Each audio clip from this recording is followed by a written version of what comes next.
because I think in the spirit of the association, he's both an academic, he's a practitioner, and he is a policy, and he's a policy person as well.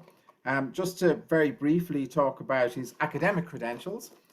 So he has a degree in theology in Cambridge University, a master's in sustainable development from Middlesex, and a postgrad certificate in economics from Birkbeck, the University of London. And he's lectured in Bogota and in King's College as well. So he has the academic credentials. He's also a writer, and a very well-known writer. So most people would know his books on the trouble with aid, why less could mean more for Africa. The other book is Aid, Growth and Poverty, Palgrave 216. And I think hopefully today he'll talk about his new book, The Future of Aid, Global Public Investment. It just came out in November from Rutledge. And then finally, of course, he's a practitioner.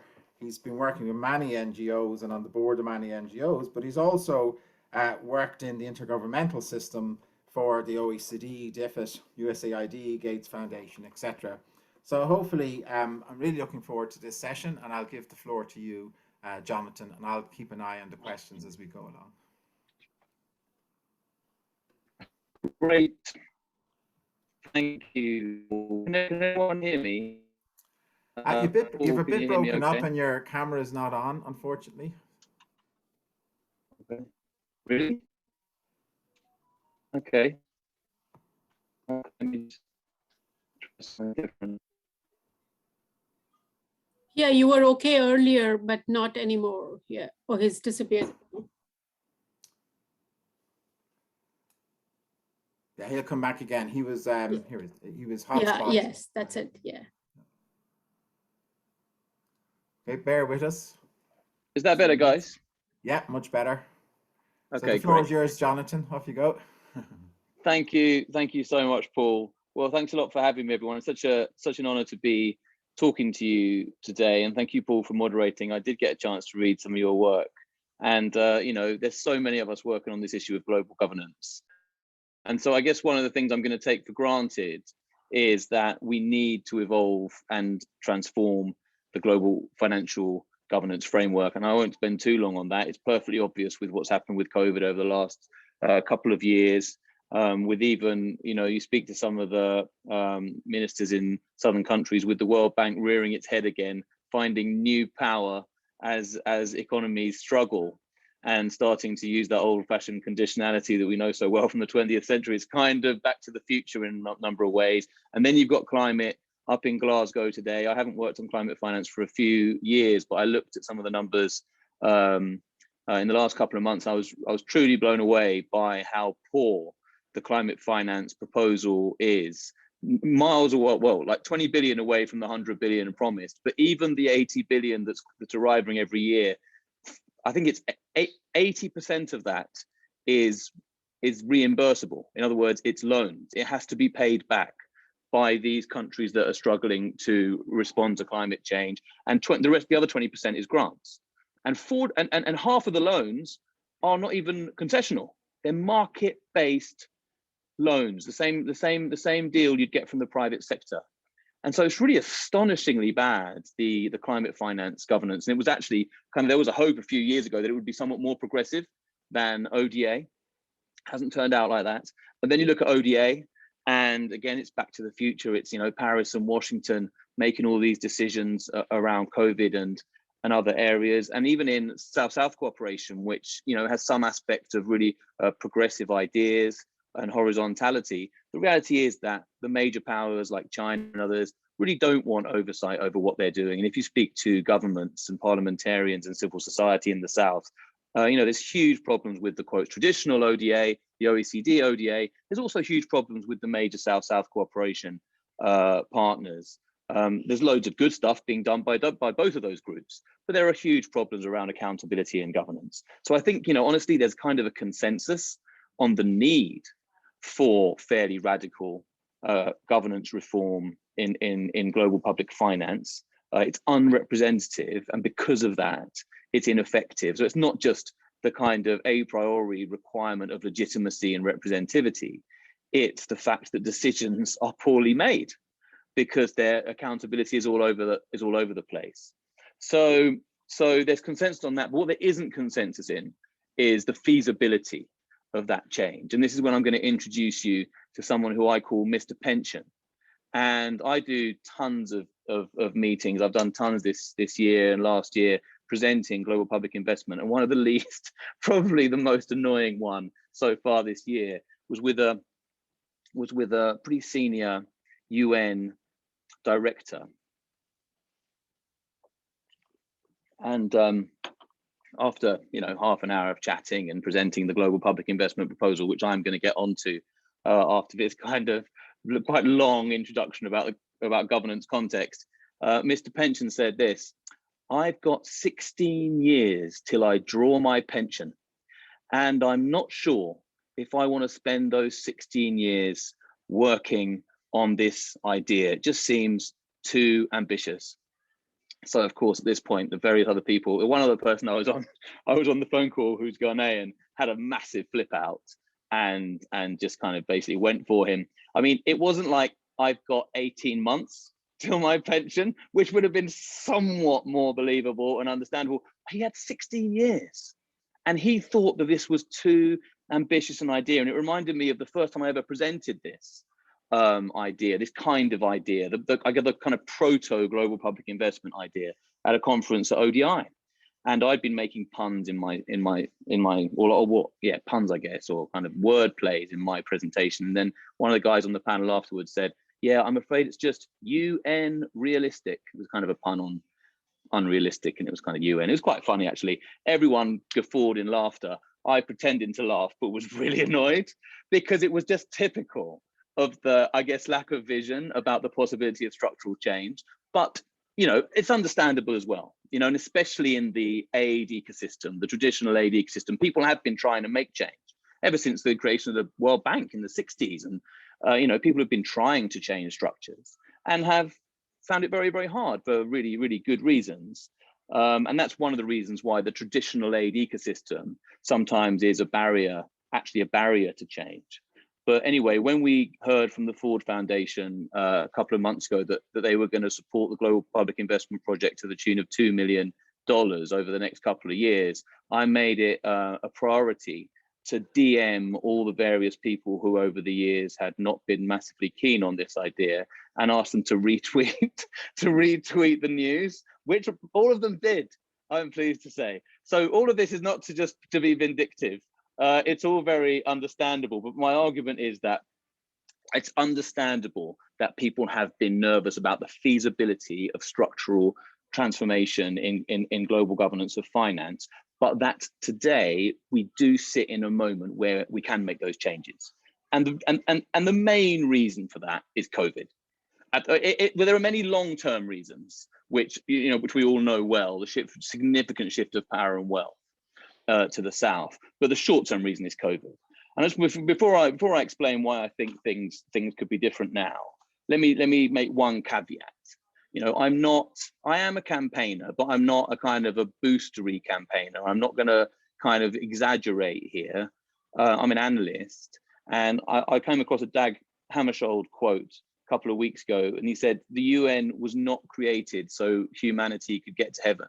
It was created to save it from hell. And so, I know that's kind of quite hyperbolic, but it was true of the time to some extent. And I was just having a chat with Paul earlier. It's kind of a bit true now. I mean, I think the phrase you used, Paul, is it's not obvious that we'll find that spot where humanity can actually survive in the next 50 years. I mean, it's going to be a tough ride. And so I don't have kind of over ambitious expectations for governance reform. Wealthy countries, I always say this, wealthy countries remain wealthy countries, powerful, huge countries remain powerful, huge countries. We don't expect heaven, but we hope to save ourselves from hell, and we hope to somewhat improve the situation that we have now and build institutions and laws and norms that can empower the less powerful and somewhat mitigate the power imbalances. So why has COVID changed the game? Well, it's just in 2020, people started seeing this global public investment idea, which I am going to get onto, not as a critique anymore, but as a possible solution. And, you know, a lot of you academics are also advocates, and you'll know that when you come, and you usually have much higher level contacts with decision makers than people like me sometimes. And you know that when you come to a decision maker with a solution, the door is wide open, because that's what decision makers want all the time.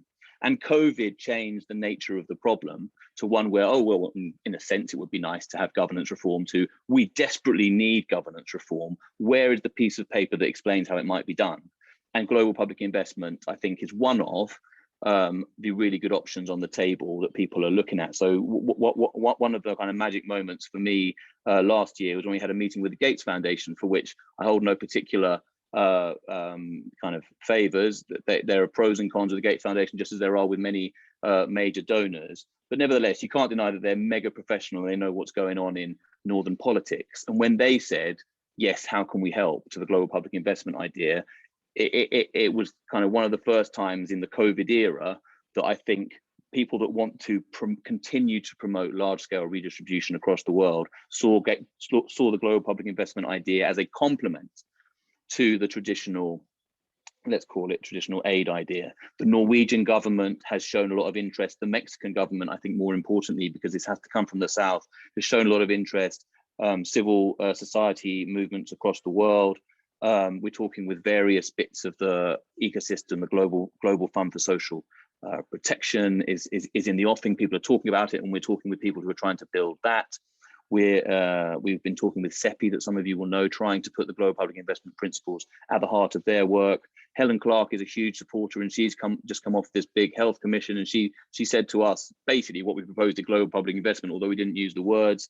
Talking with Salim Al Hook and Nick Maybe and other influentials in climate finance, and this comes from, and I don't think this is too strong a word, a genuine rage in many Southern governments and Southern civil society at what has happened during the COVID era, whereby they have had to revert to these kind of begging missions to Paris and Washington to ask for, desperately, for international public finance to support their health problems and the economic problems related to COVID. And they are determined that in 5 years' time, in 10 years' time, in 15 years' time, should this happen again, or should something of this nature happen again, they will not be put in that position again. It's 2021, it's not 1961. And so I remember I was on a call with the one of the vice presidents of the African Commission for Economic Transformation, I think it's called. And I was saying, you know, we have to focus on, we can't talk about big global governance. We've got to focus on the specific vaccines. We've got to focus on some climate issues. We've got to focus on the specifics. And she said, no, you know, I'm talking with the advisors to presidents, and they want to talk big. Okay, yes, you've got to focus on the specifics, but this is the time to focus on the big picture as well. So that's what I came away thinking. So what is global public investment? Well, I've written 2 books, both of which tragically had really bad titles in hindsight. And I kind of regret both titles in different ways. Well, not bad titles, but just not quite the right one. So the first one I wrote was called The Trouble with Aid, Why Less Can Be More for Africa. And everyone thought I was going to be a massive aid skeptic. In fact, I'm not. The original title was something like Aid in Africa, Getting It Better, or Making It Better, or something like that. So, but you know, the publisher came along and said, do you want to sell this book? And I said, yeah, ideally. And so they said, well, we've just got to kind of make it more provocative. So that's what happened with that one. And the book I've just written, called The Future of Aid, Global Public Investment, a good friend of mine makes the joke that it's a bit like calling a book The Future of Television, the Internet, because what we're proposing is not some tweaks to the aid system. What we're proposing is something radically new and different. And so we've come up with 5, what I used to call paradigm shifts, for those of us working in global cooperation, global financial cooperation. But one of the people on our expert working group, advisor to the Norwegian Director General, said, don't call it paradigm shifts, because paradigm shifts is kind of divisive, and it's kind of, you know, you don't know this, now I'm going to tell you stuff. Actually, call it evolutions, which is what they are. Because everyone in this room now, and so many of us in the aid ecosystem, have been working on this for decades. There's nothing that I've ever written that's original. It's just bringing it together in a different way and trying to make it coherent in a different way. So it absolutely is an evolution in the way that we are thinking, and it's building on evolutions that have already taken place. And there are 5 of them. Firstly, ambition.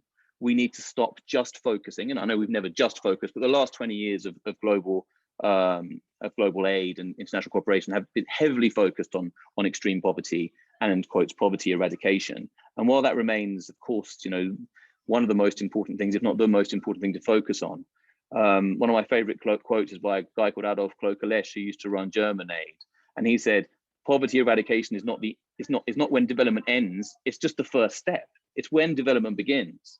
And now that the SDGs have set out this vastly ambitious sustainable development agenda, which is far beyond extreme poverty. And just as an aside, by the way, if you want an example where the global south has won a major battle with the global north, the SDGs is a good example. There was a time when, I guess, the Gates Foundation and major northern governments were really pushing for just an MDG plus agenda. And you had the G77 and others saying, no, we want this massively ambitious SDG agenda, awful priority list, but very inspiring agenda for change. And they won. Now, there was no money involved, so you can kind of imagine why that was somewhat easier than major global governance reform. But nevertheless, it's, I think, an indication of growing power in the South and what might come. So firstly, on ambition, we need to talk about inequality, and we need to talk about climate, we need to talk about sustainable development, not just poverty. On function, and this is crucial, we have to understand the critical role that international public finance plays because of its qualities, because of its unique characteristics. Aid has been sold over decades. The kind of theory of aid, insofar as there is one, I'd be interested to hear from Professor Walsh if he thinks there even is a theory of aid, but certainly the way we've generally talked about it is that it is there to fill a gap as long as it is needed. But when private finance arrives, when domestic resources are sufficient, we will no longer need aid, which has only been there as a short-term stopgap. But I want to challenge that.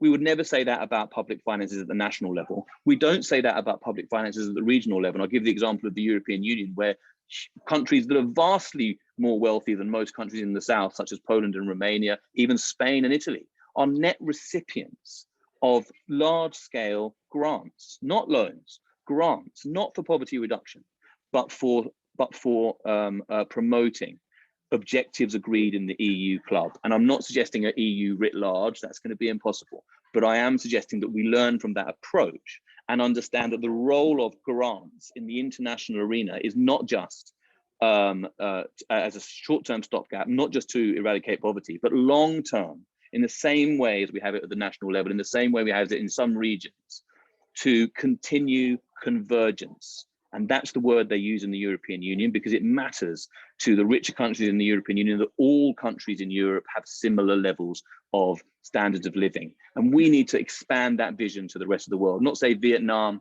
Ghana, because you've just kind of got over this horrifically stingy and entirely arbitrary poverty line that was made in some cupboard in the World Bank in the 70s.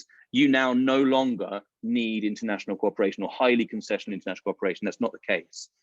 So the function of this money has got to change. And then crucially, the geography, the third evolution. We've had ambition, we've had function. The third evolution is geography.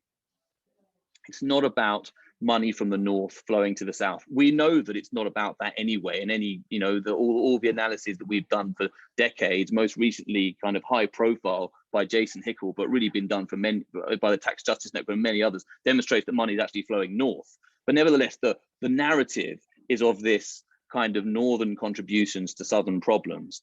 And this is the fundamental point of global public investment. And this is the revolutionary bit. All contribute, all benefit, all decide. It's no longer some contribute, some benefit, and basically those that contribute decide, which is what we have at the moment. So we need to shift that. And that, of course, with all contributing, even the poorest countries, by the way, in the same way that the poorest country in Europe contributes to the European Union budget, but remains a net recipient. But because Romania and others contribute, they sit at the table every month in Brussels and talk about the EU budget. And that's the power that you gain by engaging as a recipient. And so that's why the proposal is that all countries give a certain amount. Of course, the poorest countries receive a hell of a lot back, but they're not recipients versus donors. They're all contributors. Some are net contributors and some are net recipients. I hope I've made that clear. And that means that for governance, everyone's sat at the table, and you know how governance is worked out in reality is the major technical challenge that we now face as a global public investment movement to answer those questions. I think it involves the regions a lot. I think it involves peer accountability, because you can't throw money around anarchically. You need accountability, but it shouldn't be to Washington. It should be through a structured national, regional, continental, global approach. And I can set that out maybe later if people have questions about it. And then the fifth and final, so governance is the fourth evolution, and the fifth and final evolution is in our narrative, the language we use, the paradigms we share. And, you know, I think a lot of the time in northern countries, this is seen as kind of an add-on, you know, and ultimately, you know, it'd be nice to talk about dignity and solidarity, etc. But frankly, when we talk, when we do poverty porn, it works, brings in the money. And so narratives are usually seen as kind of instrumental to achieve material things, such as money coming in, jabs being delivered, etc., etc. But when you work in the global south, you know that it's not an afterthought for most people in the global south. The issue of dignity, the issue of how people are talked about, the issue of solidarity is fundamental. And in my view, actually, the more we talk in that language, the more likely we are to have government change. And I'll come on to that at the end. So I don't know how long I've got left, Paul. Maybe 5 minutes. You tell me. Yeah, we have time, so you keep going. 5-10 minutes at least, anyway. Yeah, good. Yeah. So just before this meeting, I received a message from a colleague, just apropos of nothing, on WhatsApp, and he said, just about understanding resistance to global public investment, I have a question. Do developed countries stand to lose anything as developing countries develop? Seems to be the elephant in the room. And it's at the core of northern resistance and insecurity, such was this person's view.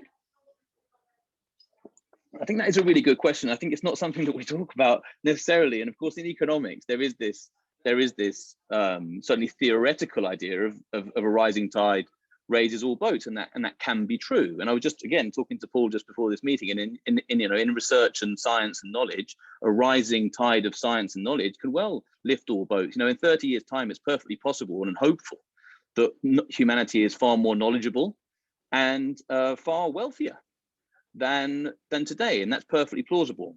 But when it comes to power is zero sum. So if the global south becomes more knowledgeable relative to Ireland, and if the global south becomes more powerful relative to Ireland or the UK or any other northern country, then those northern countries become less powerful, because power is relative. And certainly the powerful countries of the north have become very used in the last 200 years to using their power to achieve what they want to achieve for themselves. And that, of course, has itself economic consequences, because let's face it, when you've got a big gunboat in the just off the coast, you can achieve the trade deal that you want. And we don't quite have that quite so obviously nowadays as we used to, but it's certainly always there in the background, the threat of military action. So I thought that's important to recognize, and we don't know how this is all going to turn out. I think it's true. I mean, Paul was talking, like I said earlier, about the climate space, but also I have to say, and I don't think this is hyperbole, for the first time in my life, the possibility of kind of major international conflict is on the cards, and I haven't really thought about that honestly in most of my life. I think we've lived in this kind of quite neat bubble where there's a hell of a lot of internal conflict, of course, around the world. But I think that global conflict really is there, and that's one of the major drivers of decisions in the north. So it's not obvious how this will turn out, but it is obvious that we need to campaign ever harder.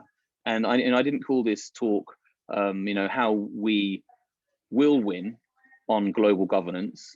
I called it how we can win, but perhaps I should have called it how we need to win, because if we don't win this battle on fairer global governance, which I hope possibly indirectly will be of benefit to the governments of the north, and certainly I believe that will be of benefit to the peoples of the north. If we don't win that battle, we could face some really big problems over the next 10, 20 years not just in terms of climate, but actually in terms of conflict.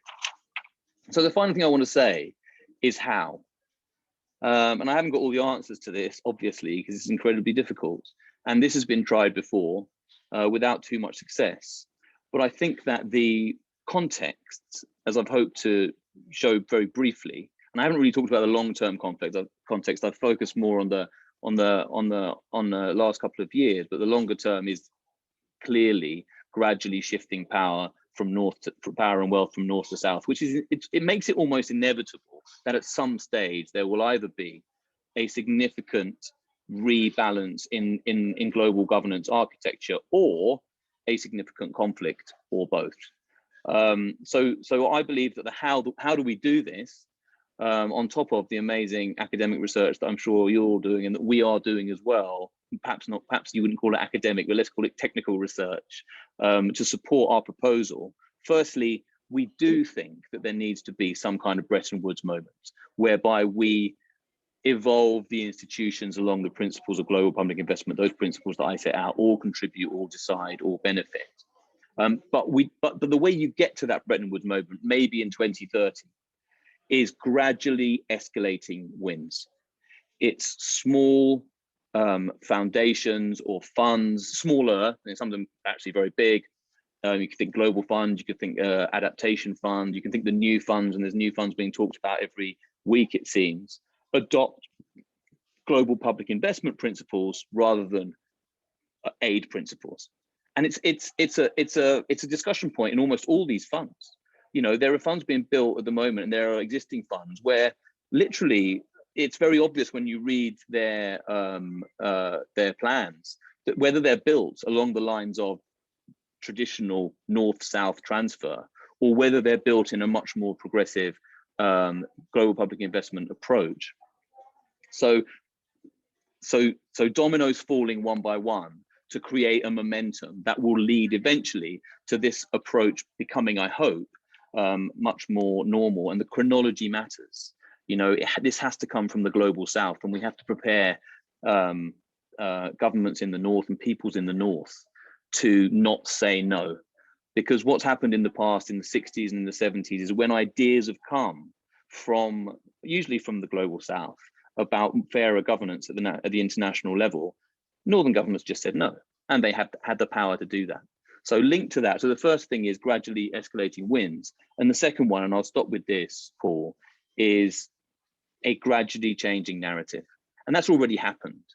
But I don't think we will get to an understanding of a global public investment approach to international finance if we don't first begin at least to build an understanding of a global public. What the we rather than the us and them. And I think that we've already started in the language of decolonizing aid and localizing aid and solidarity and moving away from the language of developing and the arrogantly self-identified developed countries towards an understanding of towards a much more progressive modern understanding. I think we're getting there, but in some countries it's proving still quite hard to shift people's long-held I guess language tropes and analyses.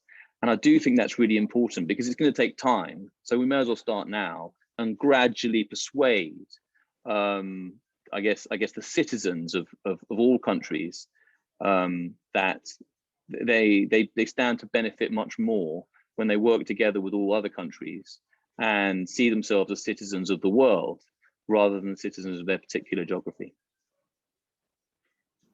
Okay, very good. So I've taken down, I only have about 10 issues I want to take up with you, actually. You mentioned you had a lot more, but I'm very open, obviously, to questions from those who are joining us, or in the Q&A, or in the chat, or etc. But I was trying to think of which of the 10 I was bring up first, right? And I'm not saying this is the most important, but it might be, right? So we had a talk by Paulo Calabreiro from Colombia, the godmother of the SDGs, she's called, and she's doing a new book on I guess what happened during Rio +20. And as you pointed out, you know, it was actually South America in particular who pushed the idea of bringing the environmental pillar into the social and economic pillar, right? And the thing about it is that it was very clear that the developed countries, or the rich countries, or the high income countries, were the ones who had caused all the problems on the environmental pillar and would have to do a lot to fix the environmental pillar, right? So as you say, they were not jumping up and down to integrate this agenda, right? And the success was not only having the four pillars, social, environmental, governance, and I'm missing one, the economic one. Um, they also made them universal, right? Now, this is a game changer, as you pointed out, right? That all countries have to implement it at home and abroad, and all had to come together. And this universality principle, which you see is not in the finance side, but suddenly is in this agenda, is very important, right? And the other thing is the invisible, like that you had to implement all the goals at the same time and understand the linkages, right? But I guess the one thing after listening to her and listening to you is that the SDGs had what's called a finance for development, if you like, subroutine, a subcommittee that was in Addis, Ababa, and it also deferred the issue on data to the UN Statistical Commission.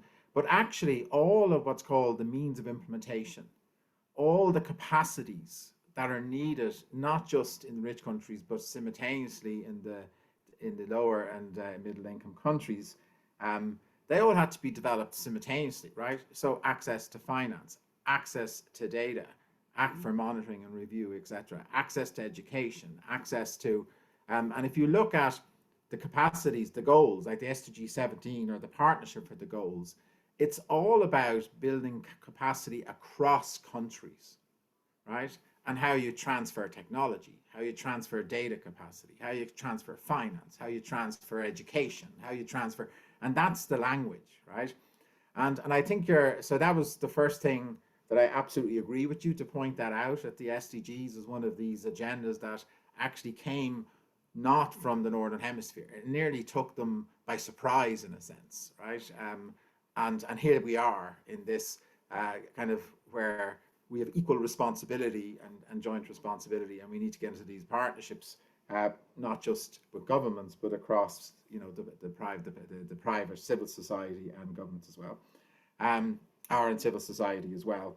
So that was the first thing. And then the second thing when you said about COVID, I think you're absolutely right. In Ireland, we're in a country where the companies were told to shut down, but they got a subsidy and they got wage subsidies. People were told to stay at home, but we got unemployment benefit. We had access, as you know, we kind of betted on the wrong horse a little bit, AstraZeneca, but we got our act together. We got access to the vaccines. But what we did is we just borrowed billions at very low, even negative interest rates, which will pay back later. And it's going to cause us a problem because this is going on longer than people thought. I think people thought it was going to be something like a 6-month or a 1-year problem. They didn't anticipate that it could be 5 years, right? So this sort of strategy might backfire. But when you think about countries, middle and low income countries couldn't get loans to buy PPE or just basics to deal with, for their health system, to deal with COVID. It's just outrageous. It just really points out the failures in the financial system, and you're absolutely right. But, again, though, the thing about COVID is that, as the WHO say, nobody's safe till everyone is safe, and that we all should have backed COVAX. We all should have made the science open access, which we should have, and transferred the technologies. We all should have funded each other, and we should have had this global plan. And that's exactly what you were alluding to. And the thing is, this is exactly the same for the health of the oceans, exactly the same for the health of the planet, and so on and so forth. So I think it's just a major point that, this new way of thinking, this is not benevolent of us. This is self-interest, actually, to get these funds going and to actually get the world going. So this is very interesting, right? And then I think there might be others on the panel that want to say something, and I'll open it up. But I did have the last point, which I've forgotten about, but I thought it was the most important point, but I've obviously forgotten about it. the last point. Okay, yes, the power. So where I disagree with you, right? Just to put this in your mind, right? When we're looking at what's going on in COP26 and what's going on inside Ireland and what's going on, there are losers and winners of pathways to carbon neutrality, right? And the winners are normally a small amount of people, but very powerful people. Let's say the oil producers, right? The people who own the money, right? And own the power, right? And in a sense, when that is broken down in the Northern Hemisphere, I think there will be no problem with a free movement, across the globe in terms of the things that we need to do, right? So I think that sort of north-south dichotomy is wrong. I think your power issue is right. Who owns the money? Who owns the power? Who's the most to lose, right? So the oil producers probably had more representation and more lobby groups at COP26 than anyone, right? Which is a disgrace, right? So we have to understand that this is power, right? And then the last point, and I'll stop, and I think it was really quite brilliant, is, have us academics a theory of aid, right? So the way I think you put it is absolutely right. Why, if we're European and we have an aid program, why are we just transferring money in this old modality, right? When we have social protection systems, when we have structural funds to create convergence, right? Now we do transfers in certain situations, like if we have people, people who are, say, with disability, or those who are, very poor, etc. We are very willing to transfer money, and it's not short term particularly, but we, as you say, have funds that build a future and build convergence, and we know how to do that. That's the European project. But why isn't that reflected in the way we do aid, right? So, and I think this is very, very important. And then the last point, and I'll stop. Antonio Guterres opened the General Assembly this year with a document called Our Common Agenda. And he did something very strange, right? Which is he mapped out 4 dystopian futures, right? One was war, as you said, the geopolitics, right?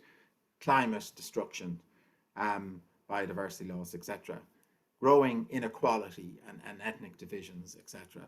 And then financial collapse and etc. So he basically showed that the pillars of sustainable development are cracking, falling apart. We don't have the multilateralism. We don't have the right MOIs that I pointed out, right? And he did that for a reason, because as you say, there is no alternative to this. This has to happen, or those dystopian futures will come true within the next 10 to 20, 25 years. Right? So I've forgotten, I'm going to let you reply. I see Su Ming is here. So did you have comments as well, Su Ming, or was that the idea that we'd... I don't know, I was kind of just roped into this. Do you want me to comment? It's up to. There's some questions too. And then there's, no, you go ahead. And I see there's a question from Dixon Bogang. So you go ahead. I'll go ahead with the question then. Yeah. Sorry, it's quite load on you, Jonathan, to have to collect all the different questions in your head.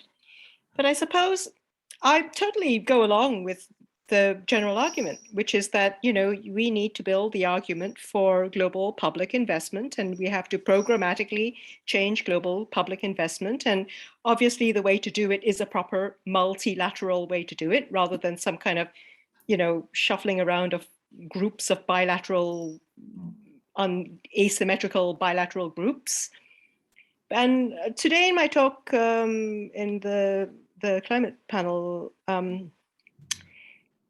I kind of went back to the original scene, the precursor to Sustainable Development Goals, which was the 1972 Stockholm Conference, and to Olof Palme's address to that first environmental conference that eventually led to a sustainability agenda.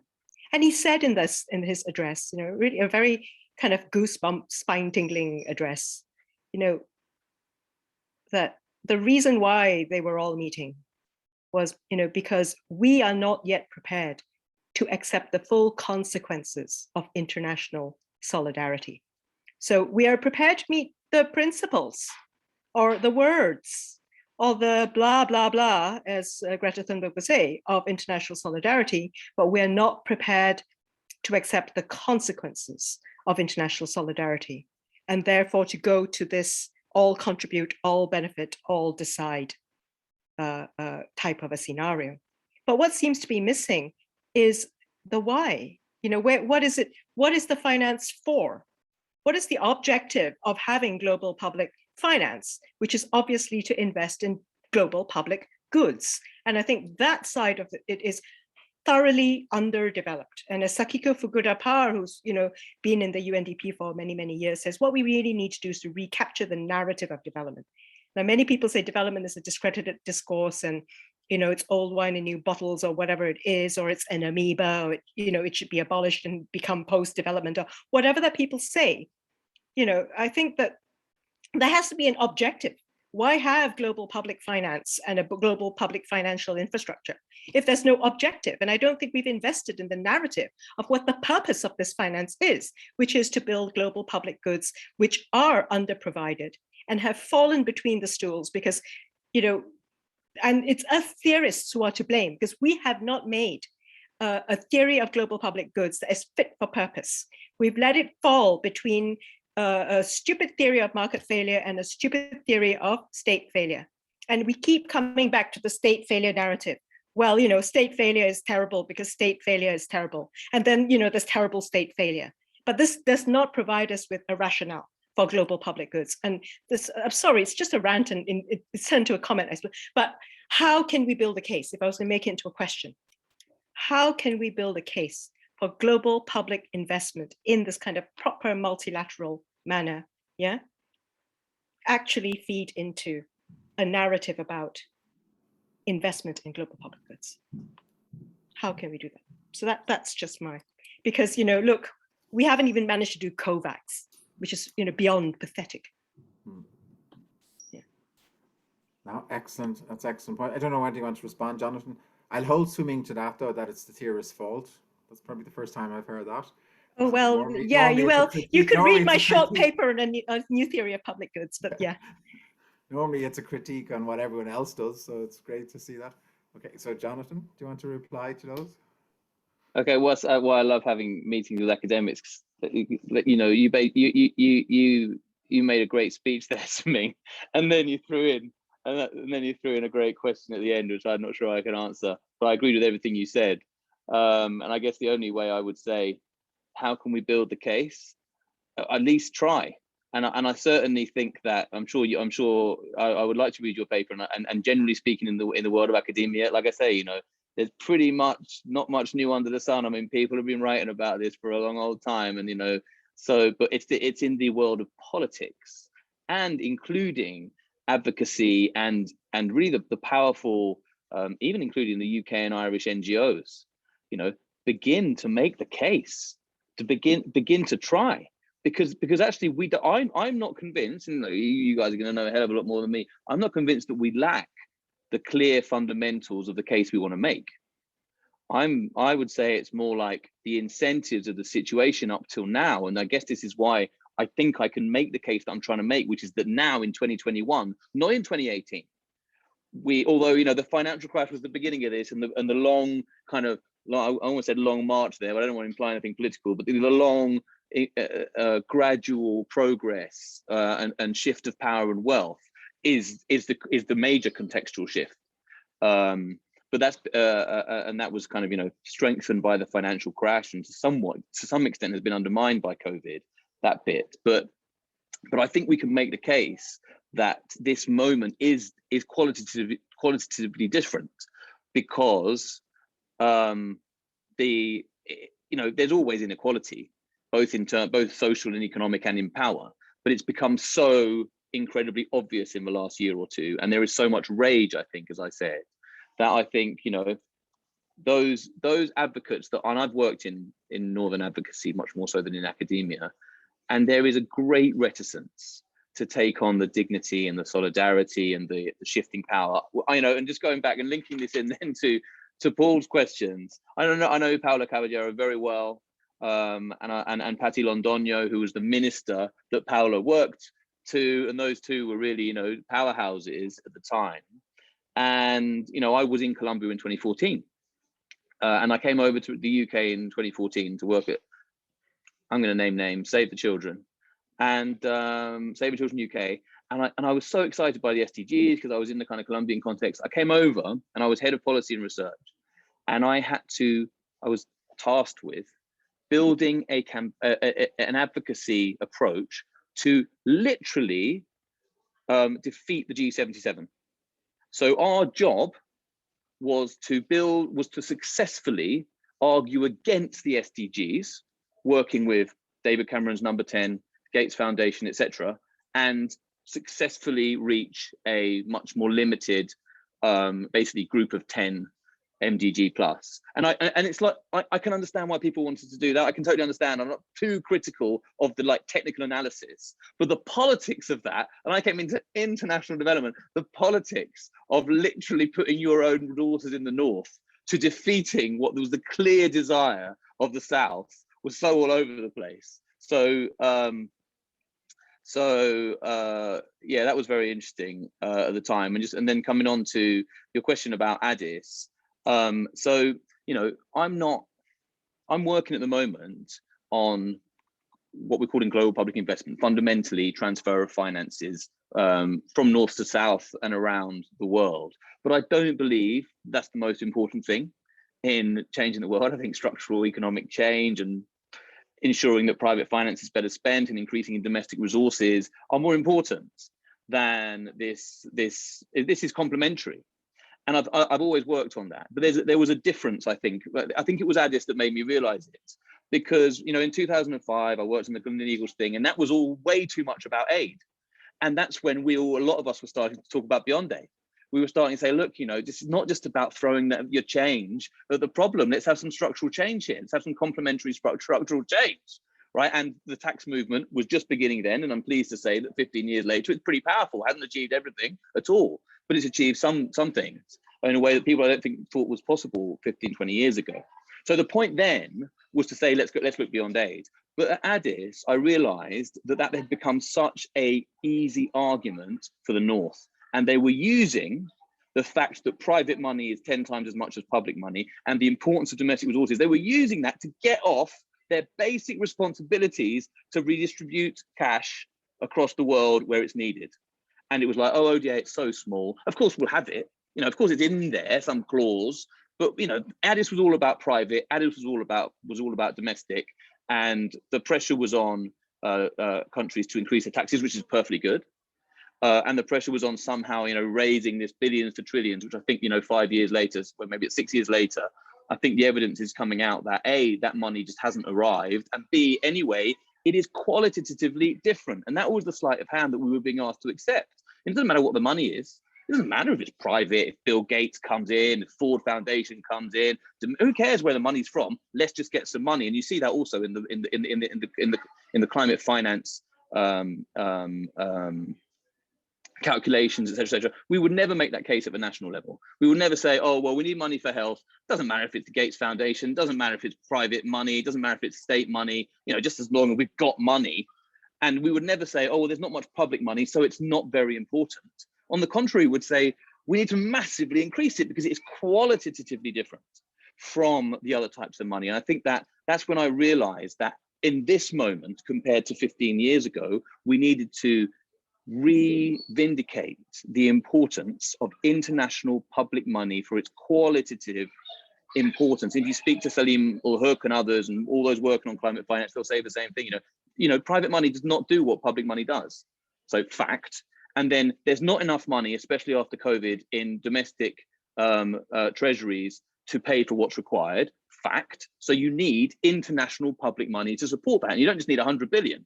You know, you mentioned, Paul, that, you know, Ireland's been throwing money at the problem. Well, of course it has. It's been getting into debt. You know, I think Biden's plan is over $1 trillion. I don't know over how many years, but it's a hell of a lot of money. I mean, 100 billion from the world is just peanuts. It's pathetic. It's just irrelevant. It's not irrelevant, but it's so far from what's required. So part of our work is not only, and it gets to what the theory of aid is. Again, I'd love to hear an answer, Paul, about whether you think there is a theory of aid or whether it's just kind of, you know, I don't know, just kind of instinct and just kind of muddling on, because that's what I think. I can't see a theory of aid anywhere particularly, but you know, our work is not only to say that we need to evolve and transform governance of the money that there is, we need to massively ramp up the amount of money that there is, not because it's the most important thing, but because it's an important thing. And if you look at the amount of money there was in the national economy in Ireland or the UK at the turn of the 20th century, 19th, 20th century, is 10, 12, 15%. And most of it was spent on guns. And then after the Second World War, it would reach 35, 40%. And most of it was spent on health and education. I mean, there was this huge increase in public. It hasn't always been that way. It's the last 100 years.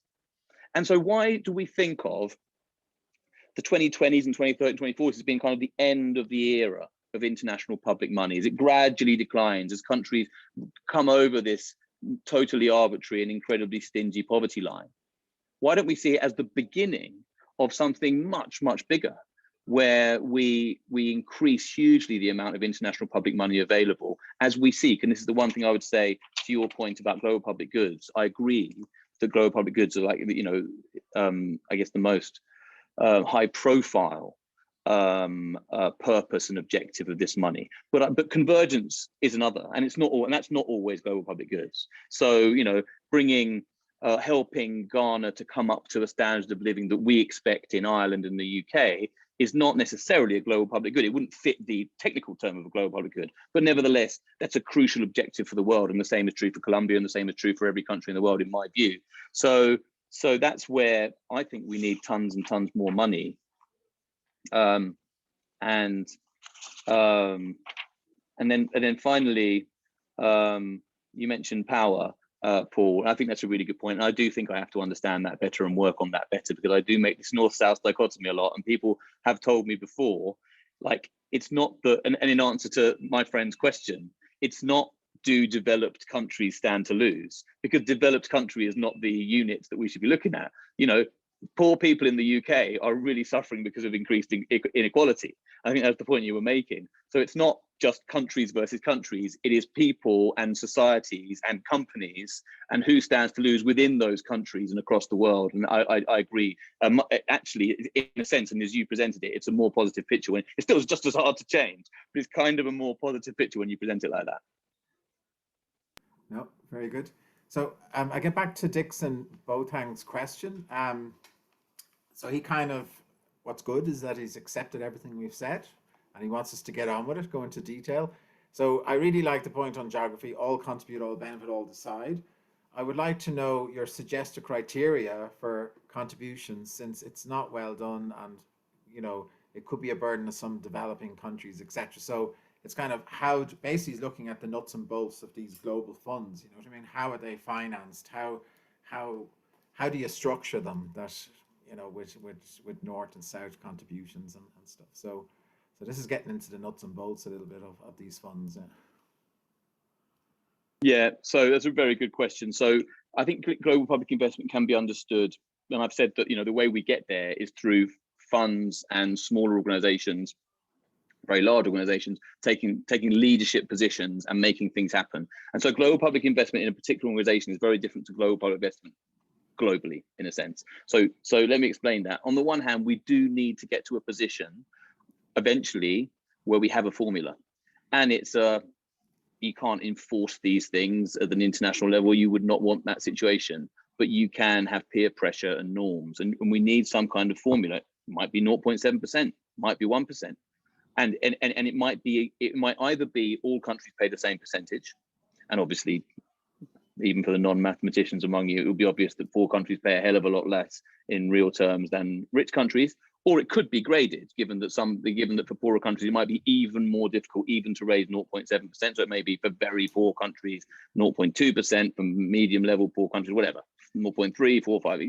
That's a possibility. And there are there's nothing, I've said this a million times, new under the sun, and there's a bunch of UN organizations and examples where this already happens that can be learned from.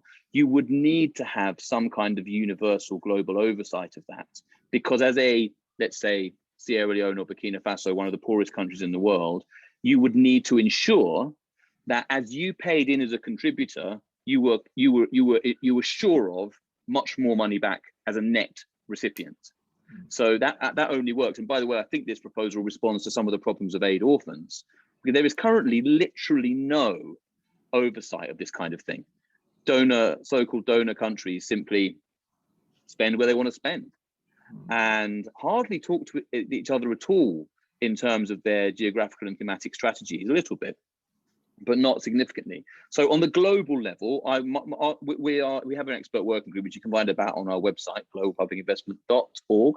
And one of the questions that we've asked, and it's in the report that we published in May, in the progress report we published in May, is about whether you have just a standard level, 0.7 or 1% for all countries, or we have a graded level. But it's different when you come to organizations, because you can't have take the Global Fund, you can't have every organization with 200 countries on the board, right? So you have to have different, you have to have different country members in different organizations, and that's where it gets mega tricky. And we're working on it. We've worked with CEPI, which is a vaccines organization that some of you will know, and it comes back actually to Su Ming's point about not being prepared to accept the consequences of solidarity, which I really loved. And I'm going to say that, I think probably confidentially, because I'm going to get my head chewed off, but we made progress looking at what governance of CEPI would look like under a global public investment approach, and how it would be useful for them as a replenishment. All these funds do replenishments, and they were really interested, because we can get them upper middle incomes on board, and basically we can bring in more money. But we were like, well, you can bring in more money, but the point is that there will be accountability and governance structures. These would be Su Ming's consequences of solidarity. And that's when basically CEPI said, not quite ready yet. And so, but interestingly, we're very close to the Mexican government on some of this. And, the Mexicans were like, this is really confidential. I'm probably shooting, I shouldn't probably be saying this. But, the Mexican government was like, okay, well, at least it's clear. They wanted our money, but they didn't want to shift the governance in accordance with that, which is clearly what's going to be required. So that's going to be hard. It's all going to be really, really hard. I don't know if it will work, but I certainly feel that there's no, particularly as you said, Paul, in your Thatcherite phrase, I don't think there's an alternative in this case. Yeah. There's a question, I was kind of thinking this as well, but the question was put differently. This is Piotr Meli. I'm sorry if I pronounced that wrong, but I would love to see this succeed, but I'm worried about governance, the peer accountability. We see so much failure in regional bodies like East African Community, their failures to agree to finance themselves a regional body, to allow their citizens to travel, work, etc. I would worry about certain regions where a lot of undemocratic leaders hang out, would get on with peer accountability when elite self-interest seems to have been their dominant way of working, right? So that's one thing. I was thinking about two things, right? So one was, having a global fund with members and some not so trustworthy, let's call them, right? But one thing about social impact funds, there is probably about $7 trillion out there of social impact funds emerging, right? And you want to try and draw them down. And in a sense, if there were these global funds, even if they were contributed by all the different countries, they have to be drawn down under a certain criteria, right? And I was kind of, said a theory of aid. Well, one theory of aid I have is that you could use aid as a kind of a banker of last resort, right? So if you were trying to get, people to put in money, like draw down for, social insurance or for various financial products and et cetera, and there was risk issues and accountability issues and fear of corruption, aid money could be used as something to underwrite those type of issues, right? Just the way our central bank would underwrite social protection funds or insurance funds, etc., right? So I do think so anyway, you've got it there. So the more local issue and more even global or regional issues around governance and accountability, in other words, are we plagued again with poor governance issues and corruption to run this, for example? Yeah.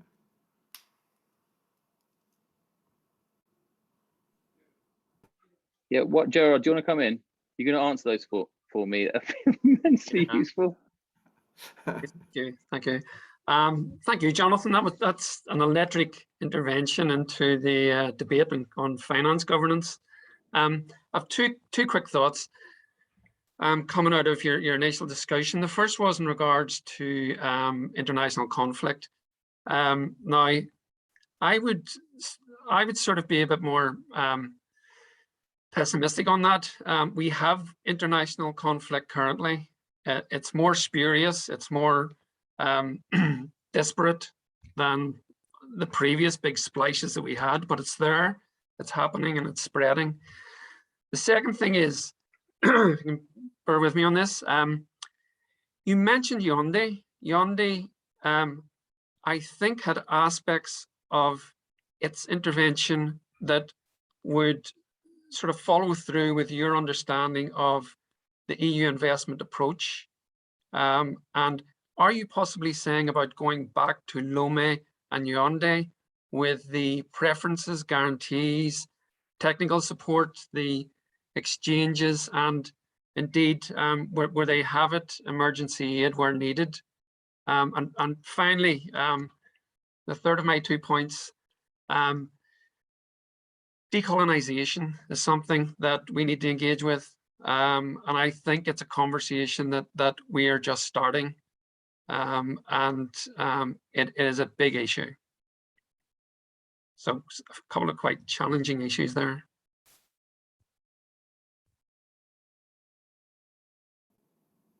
Yeah, sorry, Jared. I didn't actually see you there. I was just focusing on the question, so it was good that you came in.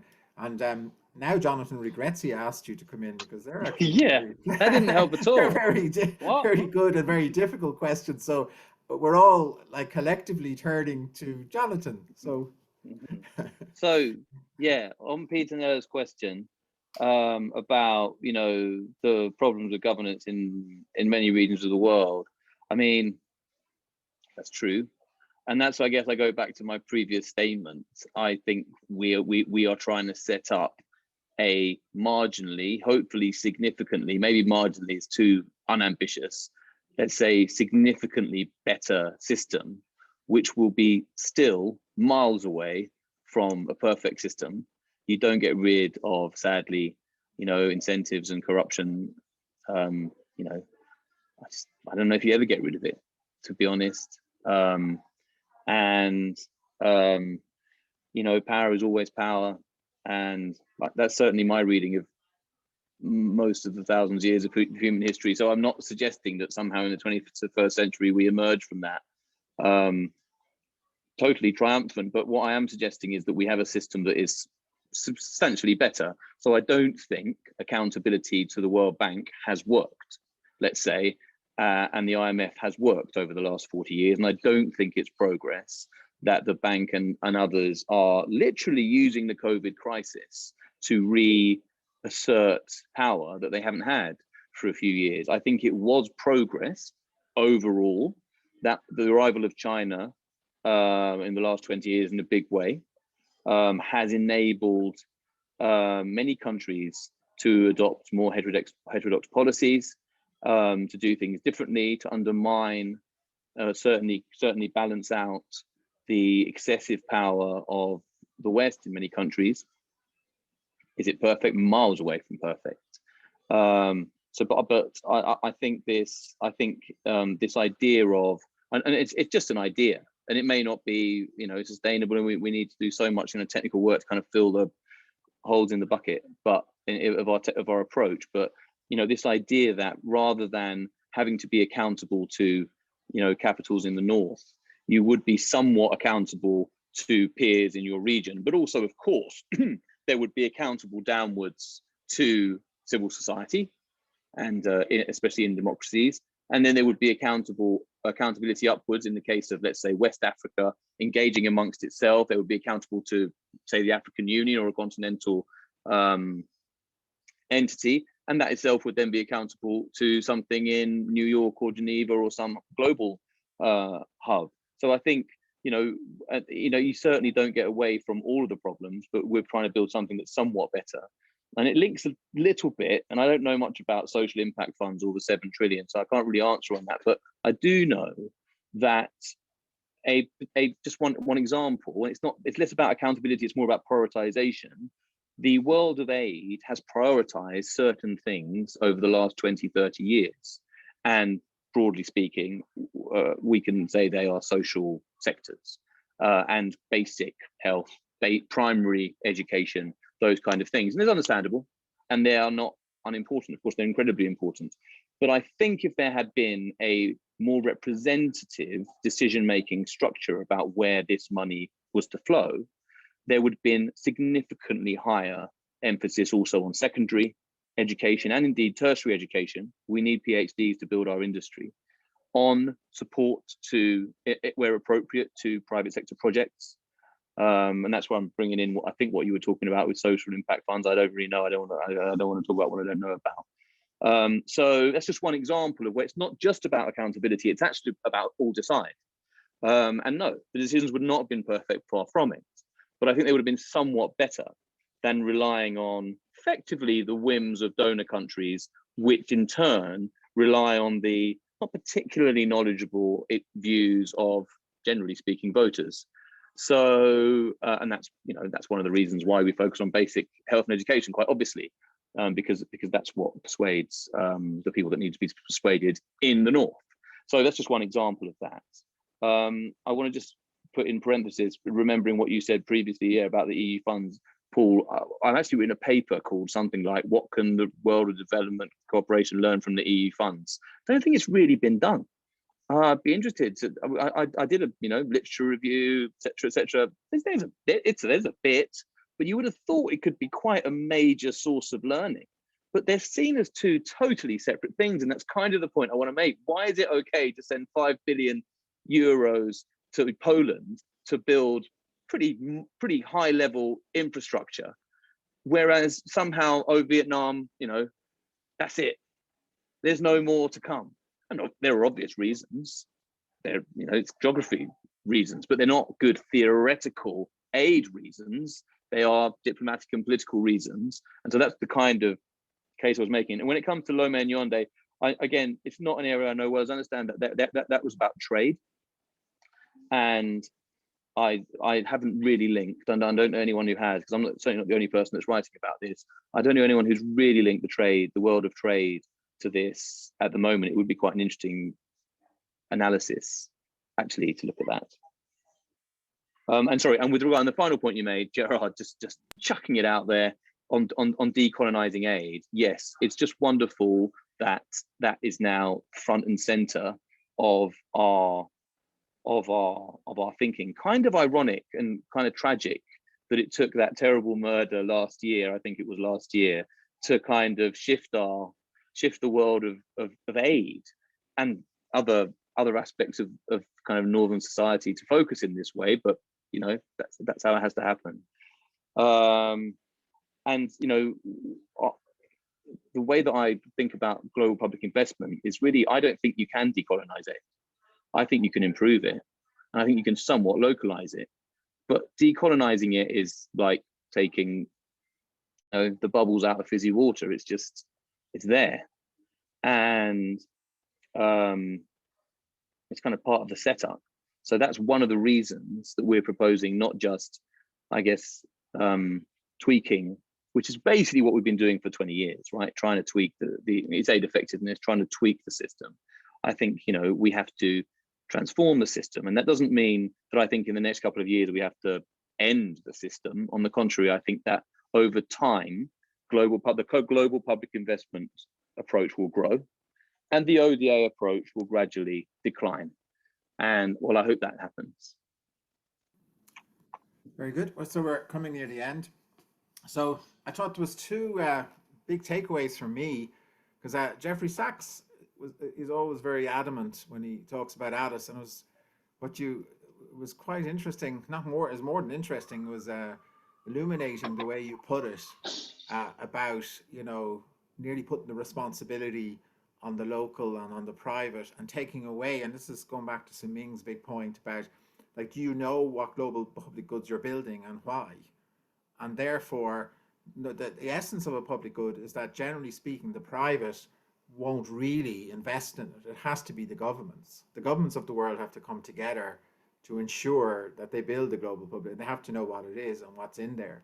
And that's why, and that's a platform, of course, private money and private interests can get involved, but the essence of it is that it has to be intergovernmental, and they have to know why they need that fund and what they're investing in and what is the global public good, you know. And we can guess the ocean, we know what we're talking about, but the SDGs have a lot of global public goods in them. But I think it's a big point that came out, and the kind of critique of Addis was a big point.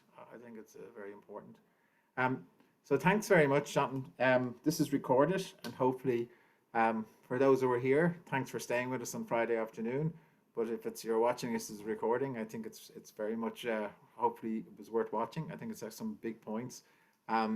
We'll all buy Jonathon's book, of course. I mean, the 2020, we have to get into that. And it's been a pleasure having you virtually in Ireland, and hopefully we'll have you here. I would love to come. Yeah, I've spoken at the conference before, actually. Okay, happy excellent. days. I should. And Okay, I would love to be over one of these days. So on a personal note, hopefully I'll see you in Ireland, and we can. That'd be nice. Yeah. Okay. So I'll hand you back to the chair of DSAI. Thank you, Jonathon. Thank you, Patrick. I mean, it's been very illuminating, and thank you, Suming, for jumping in at the right time, I would say. And I just want to thank everybody for participating, and hand it over to Jared McCann, who is our secretary and from Queen's University Belfast, to say the final thanks. Okay, thank you, Nita. Just to, obviously at this stage of the conference, and trying to close up for the weekend, it's a matter of thanks to everyone involved. Just to be a bit more pointed on that, obviously. For me, this has been an outstanding marker in the health and vitality of development studies in Ireland. I mean, we bring together a community, and that community is absolutely active and engaging in amazing work in terms of global development, and indeed working together in partnership and networking, and as another aspect of that. The organization of the conference has taken probably about 6 months. I mean, Nita could confirm that, but about 6 months to get to this point. The expectation initially was that we would be either in one of the universities or in a hotel, so we'd be live. We went online late, and I think that this has been, well, the sort of the digital world has come in and saved the day to an extent. Thanks to our keynote speakers, moderators, panelists, and all the participating members. Thanks to the conference team, and to Ciara, Jean, and Hugh. To the steering community, and particularly, I have to say, to Nita, who held this together throughout, and has been a tower of strength in regards to organization and giving direction. Thanks to Irish Aid for ongoing support and partnership, particularly through what has been a difficult stroke impossible year for many. Also, thanks to Suming for her work over the years. I know she's leaving the committee, and good luck in her future endeavors. A couple of the words I've jotted down here: inspiring, and hopefully she takes this, academically brilliant. She's one of the gems that Ireland has as an academic, and it's a privilege to know her. Please be minded that the founding vision of the DSAI was, and to quote, the creation of a vibrant and innovative development studies community, which will focus on cutting edge research led by Irish research institutions, contributing to the reduction of poverty, inequality, and vulnerability in the world. That's what we aim to work towards. We create alternative models, and also we're working in a manner which complements our interdisciplinary networks that exist across the universities, and indeed the development NGOs and the policymakers as well. I want to close the conference on a positive note, albeit very challenging. For all of us, the work of studying these subjects and indeed the travel involved, the engagement with the issues has been long-standing, and indeed in terms of international development policy and practice, we hope we have made a mark in that. In our first keynote address, Gustavo Estevan, my apologies, Gustavo Estevan offered some words of encouragement, and I'll just quote these and I will leave it at that. We need agreement on action. What is needed is to act at a local level. Climate struggle should be combined with social struggle. Change will come from below. We are saying, yes, we can do something, give solid foundation to hopes, celebrate dreams. And he finished on quite a sort of philosophical note. We need the rediscovery of hope as a social force. So I'm going to leave it at that as a thank you to everyone, and hopefully giving people positive, hopeful encouragement for the coming year for the DSAI. Thank you. And just finally, Nita, do you want to say a last word? No, thank you. Thank you for support. Thank you for everyone who has stepped in last minute. Thank you, Paul Walsh, for bringing UCD into DSAI today. And, you know, so that's a big one for us. And thank you, Jonathon. Although I don't do a lot of public investment, global goals and all of that, but I'm going to try and get my head around that also. But it's not just your Wi-Fi. There's a wind, massive bad wind blowing here in Dublin today, at least in the mountains. So thank you everyone, and thank you Suming again. I mean, for being on the steering committee and being what we are. We pulled it through, right? We had your panel also today, and we tried our best, and we hope to have more critical discussions in the coming year. So you still have to be there. Thanks everyone. Thanks to all the participants. We had above 220 participants in the last 2.5 days. Thanks. Wonderful. Thank you, Nita. Thank you. Thank you, Jared. Have a lovely weekend.